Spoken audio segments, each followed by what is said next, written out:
Fiquemos em pé. A graça do Senhor Jesus Cristo, o amor de Deus Pai e a presença do Espírito Santo nos abençoe na pregação da sua palavra com o tema o amor aos inimigos. Amém. Podem sentar. Certa vez havia dois irmãos, dois meninos,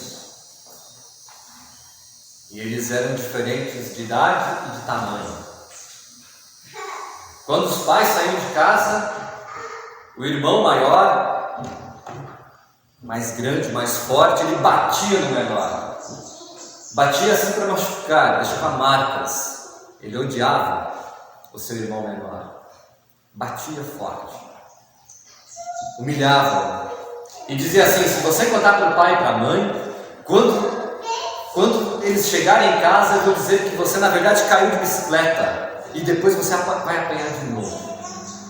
Você vai apanhar de novo. E assim eles viviam.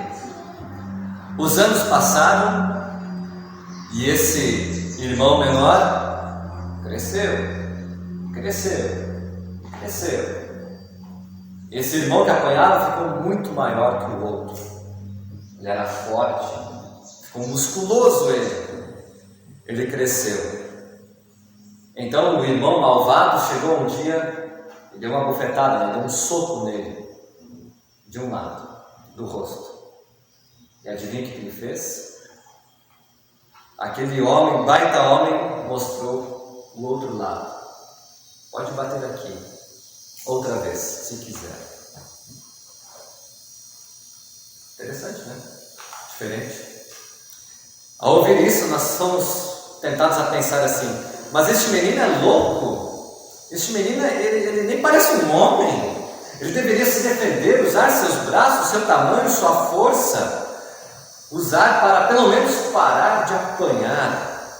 Mas ele amava o seu irmão malvado, aquele irmão que era um criminoso, ele amava ele. E agora uma pergunta: o que você faria se você fosse este menino? Este menino que cresceu e ficou forte, você iria se vingar dele? Ou você iria parar de apanhar? Ou você iria chamar o seu irmão: vem aqui agora, porque eu aprendi assim, né? Olho por olho, dente por dente. Aqui se faz, aqui se paga. Tudo que vai, volta, viu? Vocês sabem a lógica humana, né? Agora você vai colher o que você plantou. Tudo que você me machucou, agora eu vou te machucar. Os socos que você me deu, agora eu vou te dar. Você iria fazer isso? Não. Pois é, a gente diz que não. A gente diz não. Ah, pastor, não sou tão mal assim. Eu ia só parar de apanhar do meu irmão. Mas eu desconfio, eu também faria isso, que se o nosso olhar está para a nossa força, para os nossos braços, se o olhar está no nosso irmão que nos bateu a vida inteira, se o nosso olhar está nessas coisas, nós vamos afofar ele a pau na hora da raiva. Nós não vamos ser calmos, não. Nós vamos bater nele, nós vamos quebrar ele no meio se precisar. Então, eu acho que nós faríamos isso sim. Se o nosso olhar estiver em nós, a nossa força e nosso irmão malvado. Agora, se nossos olhos estiverem em Cristo, naquilo que Cristo fez por mim, naquilo que Jesus me amou, mesmo sendo o seu inimigo, que Jesus pagou o mal como o bem, e ainda Ele é o meu Senhor e me fez um absurdo, Ele me amou na cruz e ainda me diz coisas absurdas. Ele me diz, como nós ouvimos hoje: amem os seus inimigos, façam o bem aos que odeiam vocês, abençoam aqueles que amaldiçoam vocês, orem pelos que maltratam vocês. Ao que lhe bate numa face, ofereça a outra face. É mandíbula, aqui em grego é mandíbula. Ao que lhe bate na mandíbula, aqui ó, oferece também a outra. Dê ao que lhe pedir alguma coisa. E se alguém levar o que é seu, pegar emprestado e não devolver, não exija que seja devolvido. Amem os seus inimigos. São fortes essas palavras, né? Amar inimigos. Ao que lhe bate uma face, ofereça a outra também. E são palavras da Bíblia bem conhecidas. Vocês já ouviram isso milhares e milhares de vezes. Mas é um dos textos que nós, e eu também, é um dos textos que eu mais gosto de esquecer. Esquece, né? Amar os inimigos, isso aí é meio complicado. Os inimigos não ajudam. Até tento, mas eles não ajudam. Melhor esquecer esse texto. Colocar. Vamos ver outra coisa, vamos ver outra palavra de Jesus, né? Porque no fundo, nós gostamos do olho dente por dente. Nós gostamos do aqui se faz, aqui se paga. Nós gostamos disso. Querem fazer um teste? Ontem eu contei uma história, ela é bem simples, né? É uma música gaúcha, e eu não vou cantar porque é bem difícil, mas a música canta, a história é a seguinte, na música, tinha um homem que morava com seu pai, ele cuidava do seu pai, já era de idade, seu pai estava doente, este homem era solteiro. Um dia esse homem então conheceu uma mulher, se casou, né, tudo mais. A mulher veio morar com eles e eles tiveram um filho, um menino. Aí depois a mulher acho que ficou de saco cheio por causa da presença do pai, do sogro em casa. A mulher um dia chegou para o seu marido e disse: você tem que escolher, é ele ou eu. Tem comum isso. É ele ou eu. E aí o homem escolheu a sua mulher, a sua esposa. E aí ele mandou o seu pai mandou embora, morar na rua. Seu pai já velho, de idade. E aí, eu não tenho certeza agora como é que se chama isso. Mas aí o filho então mandou o seu pai embora, seu pai já de idade, e é frio, né? No sul é frio, no inverno. Ele deu um pelego, aquele que vai em cima da sela do cavalo, né? Não sei como é que se chama bem certo, é tipo uma coberta, para servir de coberta, para se aquecer no frio. Ele deu para o velho pegou aquilo e saiu de casa, da fazenda, né? E o menino pequeno viu isso na história, ele corre lá: vovô, me dá metade desse seu pelego, dessa sua coberta. Então o vovô corta no meio e dá para o netinho. O netinho volta para casa. E o pai pergunta para o menino: escuta, por que você foi lá e pegou a metade do pelego, da coberta do vovô? É para ele se esquentar no inverno. Por que você pegou metade? Aí o menino diz, na música diz o menino: é para quando você ficar velho, aí eu vou te mandar embora de casa. Eu vou viver a minha vida e você vai ficar com esse pelego aqui, ó. Essa cobertinha aqui é sua.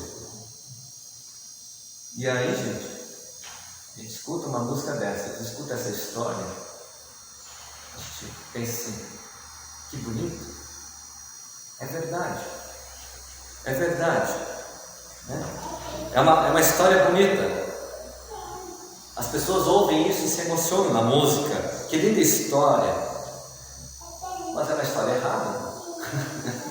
Ela é uma mentira, essa história. Ela não deve ser assim. Aquela menina, aquela criança que a gente acha tão bonitinho, que prometeu já expulsar o pai de casa quando ficar velho. Aquele menino tem que ir na escola bíblica. Ele tem que ouvir de Jesus, ouvir as palavras de Jesus, que Jesus pagou o mal com o bem. Ele precisa ouvir de Jesus: façam aos outros o mesmo que vocês querem que façam a vocês. A vingança pertence ao Senhor. Aquele menino precisa aprender isso. Não que o pai não tenha errado, o pai errou sim em expulsar o seu pai de casa, o vovô de casa. Mas a história está errada. Ontem à noite até uma jovem me falou: olha, pastor, eu ia concordar com a história, mas depois que você falou, eu vi. Está errada a história, está errado mesmo. Está errado. Jesus disse: fizerem o bem aos que lhe fazem o bem, que recompensa terão, que graça terá. Que tipo de graça é essa? Amar aqueles que nos amam, isso é fácil. Fazer o bem àqueles que fazem o bem a nós, isso é fácil. Cuidar daqueles que cuidam de nós, isso é fácil. Isso é fácil, né? O difícil é amar os que não nos amam. Amar aquele que não é amável. E aí o exemplo bíblico de hoje é José. A história de José, leiam. Uma história grande de Gênesis. Linda história.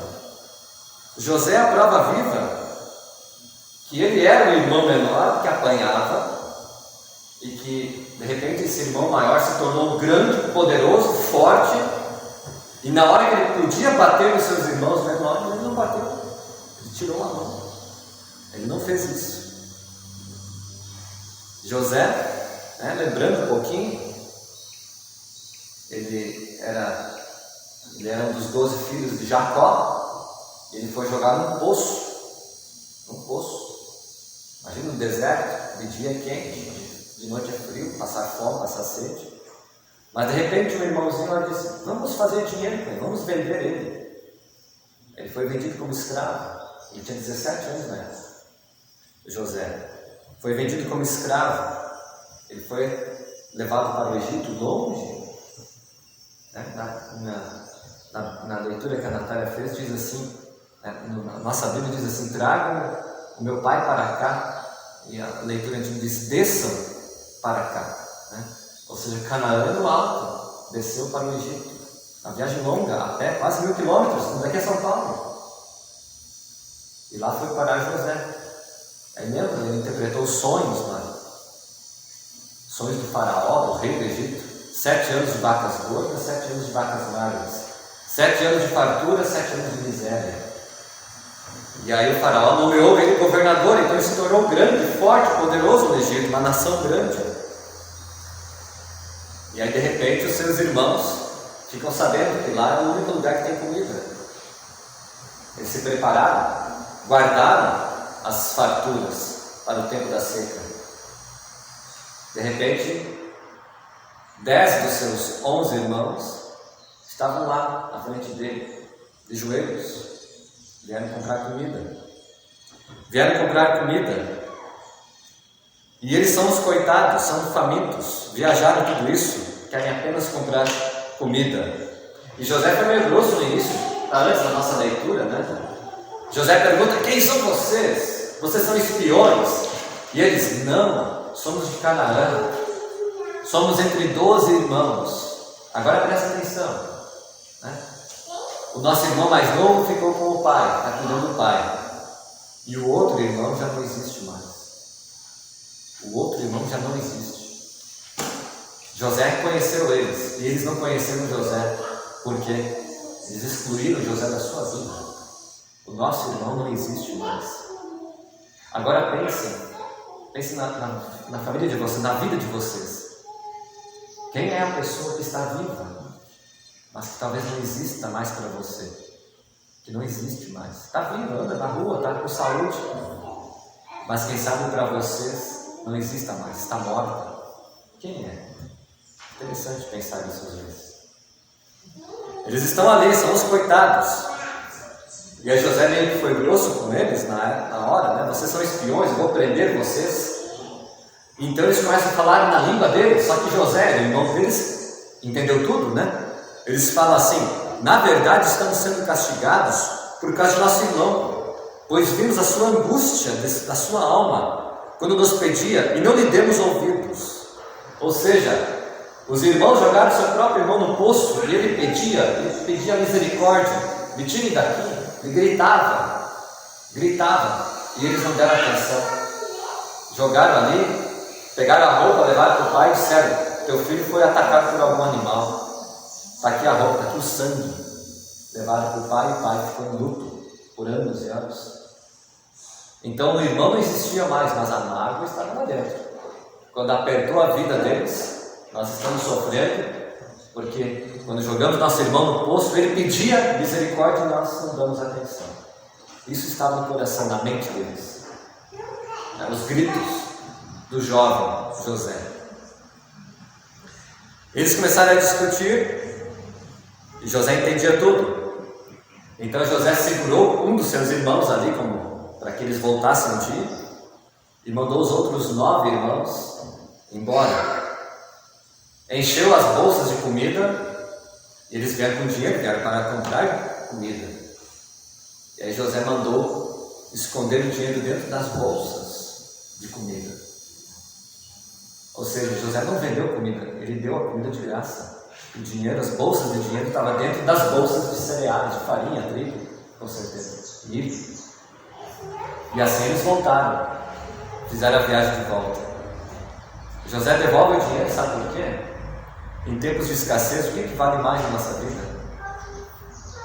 Não é o carro que nós temos, não é a casa que nós temos, nem o celular que nós temos. Em tempo de guerra, de fome, ovos, café, pão, isso tem valor. A comida é o que mantém a vida. Remédios. Celular, você não pode comer o celular. Então, eles voltaram com dinheiro. Voltaram para casa, contaram ao pai o que aconteceu. Depois acabou a comida de novo. Voltaram para comprar, mas José tinha dito: tragam o filho mais novo, que é o Benjamim que eu falei antes. Tragam o mais novo. Então, depois de uma longa história, voltaram os irmãos de novo. Estavam lá de joelhos na frente de José para comprar comida. Trouxeram o dinheiro, trouxeram presentes, trouxeram até o dinheiro que José tinha devolvido. Estavam com medo, assim, que aquilo foi um engano, e trouxeram o irmão mais novo. E outro irmão ficou com o pai. Outro ficou lá. Depois de uma longa história, então, José se deu a conhecer a eles. Aí é nosso texto. José se deu a conhecer: sou eu, o irmão de vocês, José. Ó. E aí eles ficaram caladinhos, diz o texto, né? Quietinhos. Porque o irmão que eles batiam cresceu. É forte, é poderoso, é governador do Egito.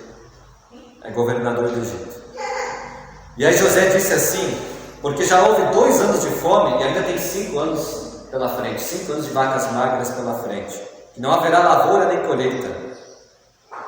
Deus me enviou antes de vocês para que eu fosse conservado, um remanescente, alguém vivo, e para que a vida de vocês fosse salva por meio de um grande livramento. Então veja o que José disse: não foram vocês que me enviaram para cá, mas foi Deus. E eles estavam quietos, com medo. O medo faz a gente às vezes ficar quieto, travados. Aí, como diz o texto, a gente leu, José beijou cada um dos seus irmãos, choraram juntos, e aí depois disso os irmãos começaram a falar com ele. José encheu de comida as carroças deles, os carros deles, e agora busquem o papai, tragam o pai que eu quero ver. E aí Jacó ficou feliz. Qual é o pai que não ia ficar feliz com a notícia dessas? Meu filho está vivo, meu filho está bem, está vivo, é poderoso meu filho. Jacó, aliás, já estava mal de saúde, se recuperou na sua saúde. Boa notícia recupera alguém da saúde, ajuda. Boas notícias ajudam na saúde. O meu filho José ainda vive, irei e o verei antes que eu morra, diz Jacó. Então Jacó, já na sua velhice, voltou para o Egito, encontrou seu filho José, e todos estão juntos ali. Os 12 irmãos estão ali. José diz: eu sustentarei vocês. Depois Jacó morreu. Aí de novo medo nos irmãos. Agora que o papai morreu, José vai se vingar de nós. Mas não. José diz: não tenham medo. Vocês na verdade planejaram o mal contra mim, porém Deus o tornou em bem. Portanto não tenham medo, eu sustentarei vocês e os seus filhos. E assim José os consolou e lhes falou ao coração. De novo, José era um irmão forte que podia, agora sem o pai, podia matar os seus irmãos. Mas não, eu sustentarei vocês, eu cuidarei de vocês. E assim aconteceu, gente. Assim os nossos pais foram parar no Egito.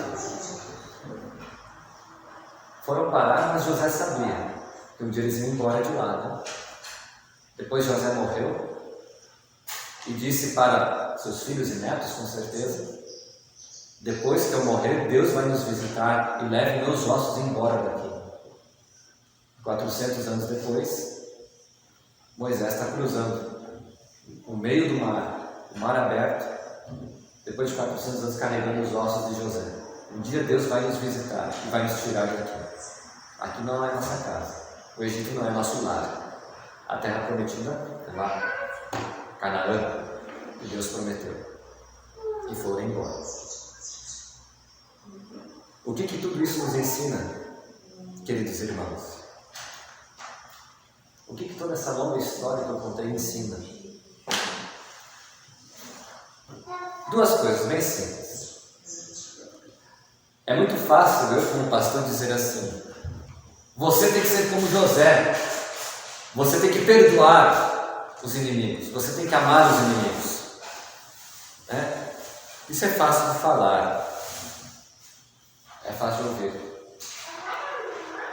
mas nós não somos José. E o José mesmo,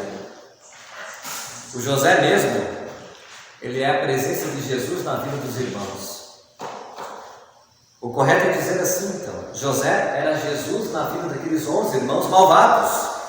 O forte José, o forte Jesus que nós temos, não se vinga de nós. José perdoou, mas era o perdão de Jesus que estava ali. Era o perdão de Jesus a eles. José era Jesus na vida dos seus irmãos, porque a vingança não traz paz, a vingança não traz alegria, o perdão sim, o perdão que resolve as coisas. Tem problemas que só o perdão resolve, não tem o que fazer, é o perdão apenas. E se José não estivesse com os olhos em Jesus, e se Jesus não estivesse com José, José quando viu: vocês são meus irmãos, eu vou enforcá-los, é isso que José faria. Mas não, José estava com os olhos em Jesus, porque Deus também nos amou, Deus também nos perdoou. José sabe disso, por isso que ele foi Jesus na vida dos irmãos. É assim que se dê essa história. O perdão daqueles 11 irmãos malvados está em seu irmão José. E por fim, Deus transformou toda aquela maldade em uma coisa boa, em uma grande bênção. Olha que interessante. Deus transformou aquela briga, aquela maldade, aquele jogar José no poço em uma grande bênção. É curioso isso. Por quê? Se nunca tivesse tido aquela briga lá, se os 12 irmãos estivessem juntos em Canaã, morando juntos com o papai, tudo em paz e tranquilidade, o que iria acontecer? Nos 7 anos de seca, eles iriam morrer de fome.